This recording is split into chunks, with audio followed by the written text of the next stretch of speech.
సమ్మక్క సాగర్ ప్రాజెక్టును ఆంధ్రప్రదేశ్ వదులుకోమన్నదని, దానికి మన రాష్ట్ర ప్రభుత్వం ఒప్పుకున్నది అనేటువంటి వార్తలు మీడియాలో వస్తూ ఉన్నాయి. దీనికి రేవంత్ రెడ్డి సమాధానం చెప్పాలి.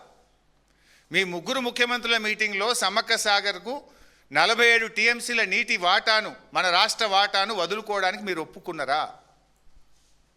ఎందుకంటే ఆల్రెడీ మీరు కర్ణాటక మీటింగ్ జరిగిన తర్వాత, తుంగభద్ర గేట్ల ఓపెనింగ్ ప్రోగ్రాం తర్వాత అనేక వార్తలు మీడియాల్లో వచ్చినాయి.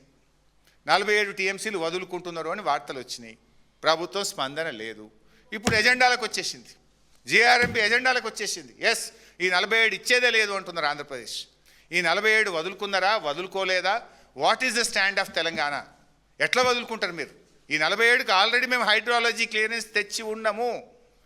ఎస్ఆర్ఎస్పి స్టేజ్ 2 అంటే ఇరిగేషన్ శాఖ మంత్రి ఉత్తమ్ కుమార్ రెడ్డి నియోజకవర్గానికి కూడా ఈ నీళ్లు పోతాయి, సమ్మక్క సాగర్ నీళ్లు. హుజూర్ నగర్, కోదాడ, సూర్యాపేట, తుంగతుర్తి ఆ నియోజకవర్గాలకు కూడా నీళ్లు వెళ్తాయి. నీళ్ళ మంత్రి నియోజకవర్గానికే కిందికి నీళ్ళు వస్తుంటే మరి పట్టి ఉంటుందా, పట్టి లేదా మీకు? Will you respond or not? How it, అది ఎట్లా వస్తుంది ఎజెండాలో? బీఆర్ఎస్ అనుమతి తెచ్చినాక అది ఇప్పుడు అనుమతులు ఇవ్వద్దని రద్దు చేయాలని ఎజెండాలోకి వస్తే నీళ్ళ మంత్రి ఏం చేస్తుండు? మరి ముఖ్యమంత్రి నువ్వు లోపల ఏమైనా ఒప్పుకున్నావా, ఒప్పుకోలేదా? ఎక్కడి నుంచి ఇది ఎజెండాలు వచ్చింది? ఈ లీకులేంది? ఈ వార్తల మీద ప్రభుత్వం క్లారిటీ ఇవ్వాలి. సమ్మక్క సాగర్ అనుమతులు సాధించాలి. ఈ ఎజెండా రద్దు కావాలి. ఫస్ట్ ఆఫ్ ఆల్ పార్లమెంట్లో పోరాడాలి మీరు. ఎజెండా రద్దు కావాలి.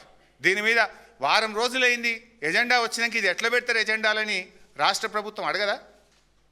వారం నుంచి కనీసం ఎట్లా పెడతారా, మా ఏం ఎంత ధైర్యం మీకు అని అడిగే దమ్ము లేదా మీకు? చేత కాదా? ఎందుకు మౌనంగా ఉంటున్నారు? ఇప్పుడు మేము అడగంగానే నిన్న డేట్ వేసి మళ్ళీ ఉత్తరం రాస్తాడు ఈయనగా. ఇప్పటిదాకా ఏం జరిగినాయో మేము చూసినాం.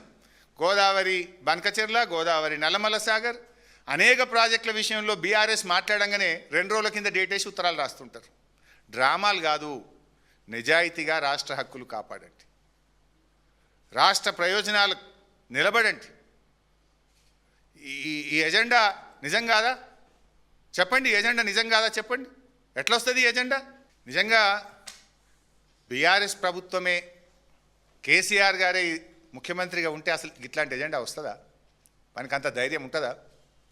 పెడతారా అసలు? ఎందుకు ఈ ధైర్యం వచ్చింది? ఎక్కడి నుంచి వచ్చింది? మీ